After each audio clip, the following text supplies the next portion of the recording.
we're canceling people over wanting to prescribe something that could help. So at some point we have to stop and ask ourselves the question, what are we so afraid of? Is this completely driven by big tech and big pharma? And are we all completely at a loss? Because that's who's controlling the narrative right now. But as a regular person, as a mother of 4 children, my question is, why in the world would you cancel a drug that we know works and that is safe? Why would we do that? I think that's a very good question. It's the same as when they're chasing after our daughters to get the HPV vaccine, and you go in and you're like, no, my daughters are not taking this vaccine. It looks like I have a third eye because I'm not agreeing with what Big Pharma has decided that my girls need to have. This is the same. If you need to coerce me into taking a drug, if you want to reward me for taking a drug, if you want to bully me, if that were involved in any other circumstance, if your child came home from school and said, this kid bullied me, or this guy said, if you'll do this, I'll give you that, we'd be outraged, right?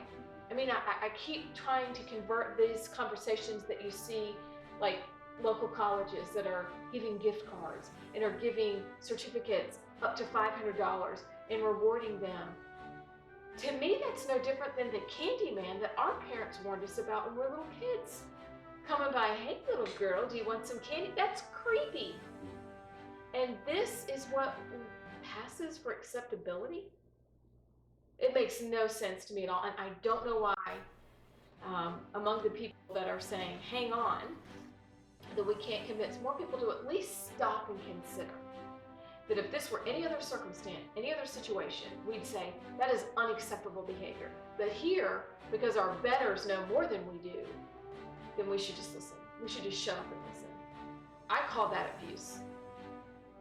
I mean, as parents and as citizens, if we're going to be mandated to go along with something we absolutely do not agree with, if our freedoms are stripped away, then you're right, what do we have? What do we have? And the people that are for vaccine mandates convert that scenario into something that's near and dear to your heart. Something that you don't think that you should have to be mandated to do. And consider it from that point of view and from that perspective. Because friendships are being lost over vaccines. They're being lost over vaccine mandates. They're being lost over vaccine passports. And you look at America and we're just kind of, well, parents are being treated as the bad guys going into school board meetings, right? But you look at Paris, how many weekends in a row have they protested in the streets? How many weekends in a row have the Canadians protested? How many weekends in a row has the UK seen protests in their streets spilling out? And America, we're like, oh, they know better than we do. We're just going to let them tell us how we should live our lives. Absolutely not. We've lost our way. And they've successfully weaponized fear